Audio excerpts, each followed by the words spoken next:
සුබ දවසක් හැමෝටම.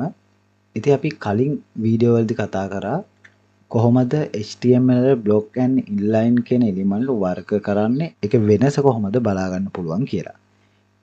ඉතින් මේ වීඩියෝ එකේදී මම අද ඔයාලට කියලා දෙන්න හදන්නේ HTML වලත් එන තවත් එලිමන්ට් එකක්. මේ එලිමන්ට් එක div එලිමන්ට් එක කියලා අපි හඳුන්වනවා. මේ එලිමන්ට් එක විවිධ අවස්ථාවල අපිට විවිධ දේවල් වලට පාවිච්චි කරගන්න පුළුවන්. ඒ නිසා මේ එලිමන්ට් එක අනිත් එලිමන්ට් වලට වඩා යම් තරමක විශේෂත්වයක් තියෙනවා. මම මේ විදිහට HTML sample ෆයිල් එකක් හදාගෙන තියෙනවා. ඔයාලට පේනවා ඇති දකුණු පැත්තේ ඒකේ UI එක නැත්නම් ඒකේ output එක display වෙනවා. ඉතින් මම ඔයාලට මුලින්ම div element එක මොන වගේ element එකක්ද කියලා කියනවා නම් අපි සාමාන්‍ය විදිහට මේ විදිහට පොඩි text එකක් display කරගමු. ඔයාලට පේනවා ඇති ඒකේ output එක සාමාන්‍ය විදිහට display වෙනවා. මම සාමාන්‍ය විදිහට div element එක add කරනවා. add කරපුවම ඔයාලට පේන්නේ ඒකේ output එක අර විදිහට වෙනම line එකකට ආවා. මම මේකේ paragraph element එකත් දැනට අයින් කරගන්න. මේ විදිහට මම div element එකට පොඩි content එකක් දෙන්න.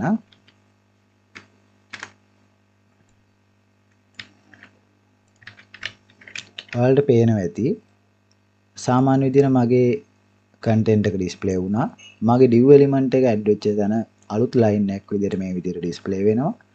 div element එකට පස්සේ තියෙන content එකත් වෙනම line එකක මේ විදිහට display වෙලා තියෙනවා. ඒත් ඔයාලට මෙතනින් idea එකක් ගන්න පුළුවන් මේ කියලා මම හිතනවා. div element එක add කරන හැම තැනදීම එයා අලුත් line එකක් නැත්නම් අලුත් space එකක් හැමතිස්සෙම use කරනවා. ඉතින් ඔයාලට කලින් වීඩියෝ එක බලපු කෙනෙක් නම් ඔයාලට මතක් වෙන්න ඕන මේ div element එක එහෙනම් block කියන element type එකට නැත්නම් block කියන element ගණයට add කරන්න පුළුවන් element එකක් කියලා. ඒ විතරක් නෙමෙයි මේ div element එක අපිට මොකක් හරි content එකක් group කරන්න නැත්නම් contain එකක් විදිහට use කරන්නත් පුළුවන් වෙනත් element මේ div element එක ඇතුළට add කරලා. ඒක මම මේ විදිහට ඔයාලට කරලා පෙන්නන්නම්. හිතන්න මට ඕන වෙනවා මේ විදිහට heading tag එකක්. ඊට පස්සේ මම පොඩි paragraph tag ටිකක් දානවා. නැත්නම් paragraph element එකක් add කරනවා. පොඩි content එකක් display කරගන්න. වැඩ ඉක්මන් වෙන්න ඕන නිසා මම sample copy කරගත්තු text එකක් මේ විදිහට add කරනවා.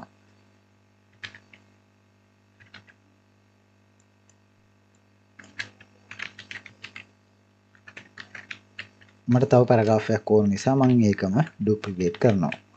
ඔයාලට පේනවා ඇති මේ විදිහට මේක display වෙනවා. දැන් මට මේක section දෙකක් විදිහට display කරගන්න ඕන. මම මේ විදිහට මේක duplicate කරනවා.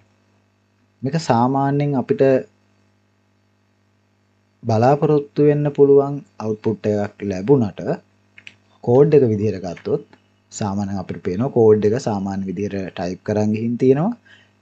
code එක ගොඩේ වගේ නැත්තම් කිසිම formatting එකක් නැහැ කියලා. ඉතින් මේ වගේ වෙලාවට අපිට code එක අඳුන ගන්න ලේසි වෙන්න, ඒ වගේම අපේ structure එක හරියට හදා ගන්න පුළුවන් වෙන්න අපිට මේ div element එක use කරන්න පුළුවන්. ඉතින් div element එක මම මෙතනදී ඔයාලට use කරලා පෙන්නන්නම්. මේක contain එකක් විදිහට නැත්නම් grouping විදිහට කොහොමද use කරන්නේ කියලා. මෙන්න මේ විදිහට අපිට පුළුවන් අපේ content එක අලුතෙන් div element එකක් හදලා ඒ element එක ඇතුළට මේ විදිහට insert කරන්න. ඔයාලට මේ change එක කරාට UI එක නැත්නම් මේකේ output එකේ කිසිම වෙනසක් බලා ගන්න බැරි වෙන්නේ නැති. ඒකට හේතුව තමයි div element එක output එකක් විදිහට ගත්තොත් ලොකු change එකකට impact වෙන element එකක් නොවන නිසා. ඉතින් මේ විදිහට අපිට පුළුවන් div element එක contain එකක් විදිහට නැත්නම් අපේ content එකක් group කරලා අපේ code එක හරියට structure එක හදා ගන්න උදව් කරගන්න පුළුවන්. ඉතින් ඒ විතරක් නෙවෙයි. ඉතින් මේ div element එකම අපිට තවත් දේවල් වලට මේක පාවිච්චි කරන්න පුළුවන්.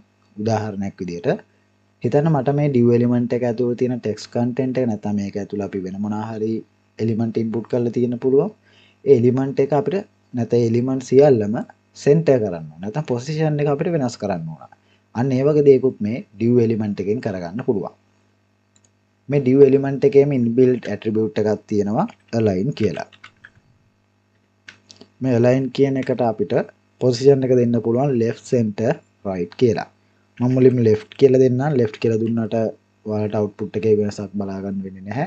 මොකද මේක default left කියන position එකේ තමයි තියෙන්නේ. හැබැයි මම මේක center කරොත් ඔයාලට පේනවා ඇති ඒකේ content එක මේ විදිහට center වෙනවා. ඒ වගේම තමයි මේක right කරොත් ඒකේ පොසිෂන් එක රයිට් කියන alignment එකට සෙට් වෙනවා. ඉතින් ওই විදිහට අපිට පුළුවන් div element එකේ පොසිෂන් එක වෙනස් කරන්න. නැත්නම් div element එකේ ඇතුළේ තියෙන content වල පොසිෂන් එක වෙනස් කරන්න මේකේ තියෙන inbuilt attribute එක හරහා. ඉතින් ඔයා මොකක් හරි code editor එකක් පාවිච්චි කරනවා නම් ඔයාලට මේ align කියන attribute එක use කරාට පස්සේ මේ විදිහට wording එකක් විදිහට display කරයි. ඒකට හේතුව තමයි මේ align කියන attribute එක තවදුරටත් HTML දී use කරන්නේ නැහැ. නැත්නම් මේ attribute එක අපි කියනවා duplicate කරලා තියෙන්නේ කියලා. ඉතින් මේක duplicate කරන්න හේතුව තමයි මේක තවදුරටත් HTML දී පාවිච්චි කරන්න වෙන්නේ නැහැ. ඒකේ යම් ගැටලු තියෙනවා. ඒ වගේම මේක අපිට වෙන විදිහකට කරන්න පුළුවන් facility එකක් එයාලා හදලා දීලා තියෙනවා. මේක පාවිච්චි කරාට නැත්නම් මේක use කරාට අපිට ප්‍රශ්නයක් වෙන්නේ නැහැ. හැබැයි සමහර web browsers වල මේක support කරන්නේ නැති වෙන්න පුළුවන්. අන්න ඒ නිසා ඔයාලා use කරන project එකට මේ වගේ attribute එකක් use කරනවා නම් මේ වගේ duplicate වෙච්ච දෙයක් use කරනවා නම් පොඩ්ඩක් සැලකිලිමත් වෙන්න. ඉතින් මම දැනට මේ div alignment කියන එක මේ විදිහට අයින් කරනවා. අයින් කරලාද මම දැන් ඔයාලට පෙන්නන්න මේක style වලින් නැත්නම් CSS වලින් කොහොමද මම දැන් කරපු දේම කරන්න කියලා. ඒකට මම head tag එකේ style කියන attribute එක use කරලා තමයි ඔයාලට කරලා පෙන්නන්න හදන්නේ. මේක div එකේ alignment කියන attribute එකේ වගේ අපිට alignment එක add කරලා center කරන්න බෑ. මොකද ඒක center කරාට ඒක ඇත්තටම අපිට output එක හරියට බලා ගන්න වෙන්නේ නැහැ. ඒ නිසා මම මේකට div කියන element හැම එකකටම මේ style එක add කරන්න කියලා මම මෙතනට මේ විදිහට style එකක් දෙනවා. මම මුලින්ම මේකේ width එක විදිහට pixel 300ක් විතර දෙනවා. pixel 300ක් දෙන්න හේතුව තමයි එතකොට අපිට මේක output එක ලස්සනට බලා ගන්න පුළුවන් alignment එක center වෙලා තියෙනවා. දැනට මේ විදිහටම width එක දුන්නට පස්සේ සාමාන්‍යයෙන් අපි දන්නවා div element එකක් එයාට අදාළ ස්පේස් එකේ සම්පූර්ණ width එක ගන්නවා. නැත්නම් සම්පූර්ණ ඉඩ ප්‍රමාණය ගන්නවා. ඉතින් ඒ වගේ වෙලාවක අපි යාට width එකක් දුන්නට පස්සේ යාට සම්පූර්ණ ඉඩ ගන්න හැකියාවක් නැහැ. මොකද යාගේ සම්පූර්ණ width එක 300යි දැන්ට සෙට් වෙන්නේ. ඒතර 300 නිසා එයාට මේ content එක සම්පූර්ණයෙන් ඉඩ අරගෙන පෙන්වන්න විදියක් නැහැ. width එක 300ක් දුන්නාට පස්සේ මෙයාට මේකේ margin එක විදිහට මම margin එක auto set කරගන්න කියලා කියනවා. ඉතින් මේක auto set කරගත්තට පස්සේ ඔයාලට පේන්නේ නැති content එක ලස්සනට center වෙලා තියෙනවා. හැබැයි මේකේ text වල alignment එක center වෙලා නැහැ. ඔන්න ඕක තමයි මෙතන තියෙන විශේෂත්වය. අපි div element එකට attribute එකක් add කරලා ඒකේ alignment එක center කරොත් එයා මුළු content එකම එයා අදාළ නැහැ යාට ඒකේ තියෙන text content එකක්ද image content එකක්ද කියලා එයාගේ content හැම එකක්ම center කරලා දානවා. හැබැයි මේ විදිහට අපි style වලදී මේක center කරාට පස්සේ ලස්සනට ඒකේ තියෙන content එකට affect වෙන්නේ නැතුව ඒ element එක විතරක් මුළු screen එකේ තියෙන width එකෙන් center කරලා දෙනවා. ඔයාලට පේනවා ඇති කොහොමද div element එකක් මේ අවස්ථා දෙකෙදිම center වෙන්නේ. හැබැයි ඒක center වෙන්නේ වෙනත් ක්‍රම දෙකකට. මේකේ වෙනස පේන්න ඕන නිසා මම div element වලට background color එකක් දෙන්නම්. මගේ first div element එකට මම මේ විදිහට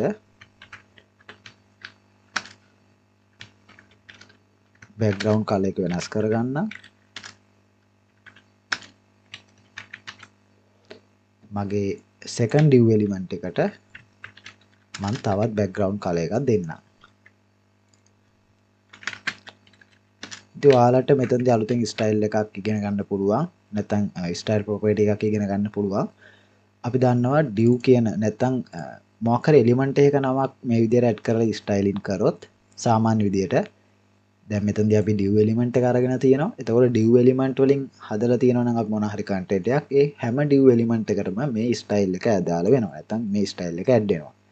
හැබැයි මට ඕන වුණා specific එක element එකකට විතරක් මොකක් හරි change එකක් කරන්න. ඉතින් මෙතනදී අපි div element body එකේ div element දෙකක් use කරලා තියෙනවා. මට ඕන වුණා first div element එකට background color එක මේ color එකක් දෙන්න. ඒතකොට මම කරේ div element වලින් nth child කියන එක අරගෙන ඒ කියන්නේ div element වලින් first div element එකක් අල්ලගෙන ඒ element එකේ background color එක මෙන්න මේ color එක දෙන්න කියලා. ඒ වගේ මේකේ දෙවණියට තියෙන div element එකට මේ color එක දෙන්න කියලා. ඒ විදිහට මම තවත් div element එකක් මේ විදිහට add කරනවා. ඒකේ color එකත් මම අර div element දෙකට වඩා වෙනස් color එකක් දෙනවා. හරි. මේ විදිහට මම මේ div content වල background color එක වෙනස් කරලා ඔයාලට පෙන්වන්න හදන්නේ මේ div element එකකින් අපිට කරන්න පුළුවන් තවත් වෙනස් වැඩක් ගැන. ඉතින් ඔයාලා දන්නවනේ මේ div element එක අපි use කරේ container එකක් විදියට නැත්නම් group කරන්න කියලා. හැබැයි අපි මේක group කරලා මේ විදියට code එකේ ලිව්වට පස්සේ ඒක අපිට display වෙන්නේ එක යට එක content එක විදියට. ඇත්තටම මේක බැලුවොත් මේක display වෙලා තියෙන table එක rows විදියට. හැබැයි අපිට මේක ඕන වෙනවා table එක column විදියට display කරගන්න. ඒක අපිට style වලින් මෙන්න මේ විදියට කරගන්න පුළුවන්. අපි බලමු දැන් කොහොමද ඒක කරන්න කියලා. මේක ඇත්තටම අපිට පාවිච්චි ගන්න පුළුවන් අපේ HTML content එකක් mobile responsive කරන්න. mobile responsive කියන්නේ මොකක්ද කියලා අපි ඉස්සරහට කතා කරමු.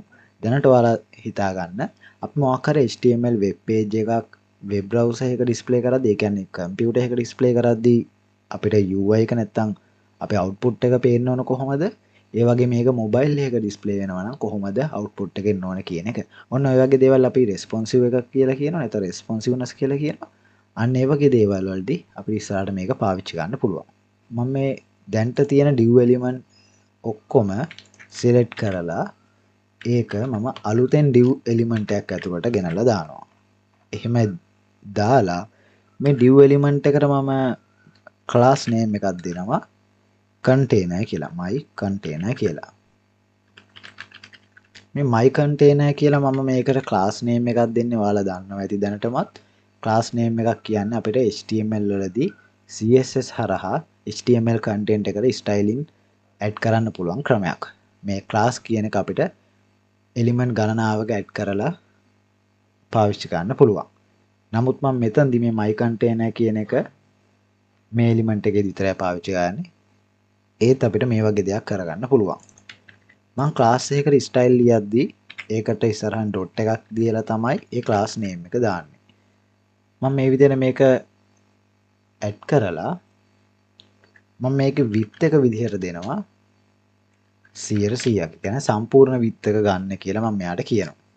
overflow කියලා එකක් තියෙනවා. මේ overflow කියන එකෙන් වෙන්නේ මොකක් හරි content එකක් අපේ display එකේ screen size එකට වඩා පිට යනවා නම් නැත්නම් ඒක හරියට alignment කරගන්න බැරි නම් ඒක අපිට auto කියලා නැත්නම් වෙනත් තව නම් තියෙනවා මේකේ අපිට overflow එක handle කරගන්න පුළුවන්. මම මේක overflow auto කියලා දැම්මොත් වෙන්නේ එයාට මොකක් හරි content එකක් organize කරගන්න බැරි නම් මොකක් හරි content එකක් අපේ screen size එකෙන් පිට යනවා නම් එයාට පුළුවන් ඒක hide කරලා size එක හරියට හදාගන්න. නැත්නම් scroll bar එකක් add කරලා ඒක ලස්සනට එයා set වෙන විදිහට ඒක organize කරලා දෙනවා. අන්න ඒක අපිට මේ auto කියන එකෙන් කරගන්න පුළුවන්. ඔයාලට පේන ඇති මේක කරාට පස්සේ මෙන්න දම් පාට කලර් එක මේ දම් පාට වගේ තියෙන කලර් එක සම්පූර්ණ content එකටම add වුණා. ඒකට හේතුව තමයි මම කලින් ඔයාලට කිව්වා div element වලින් පළවෙනි element එකට මේ කලර් එක දෙන්න කියලා කිව්වා. හැබැයි ඒ දේ අපිට මෙතනදි කරන්න බෑ. ඒ නිසා මම මේ div element වලට id ටික set කරනවා.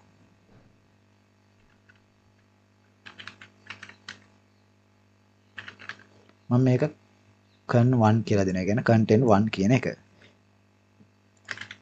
ඒ වගේම මම මේ div හැම element එකකටම id එක set කරන් යනවා.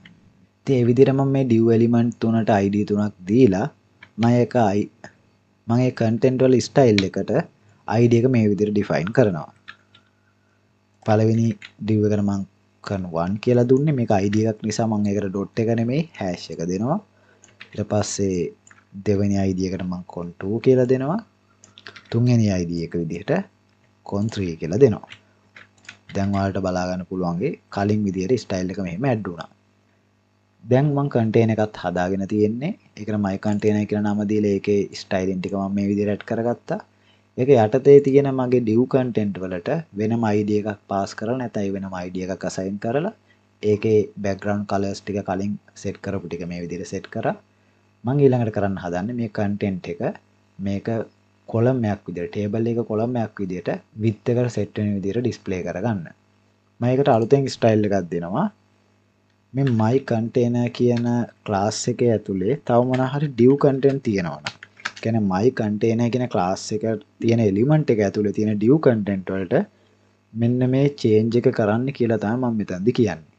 මම මෙතනදි width එක විදිහට 133ක් විදිහට දෙනවා. float කියන එක left කියලා දෙනවා.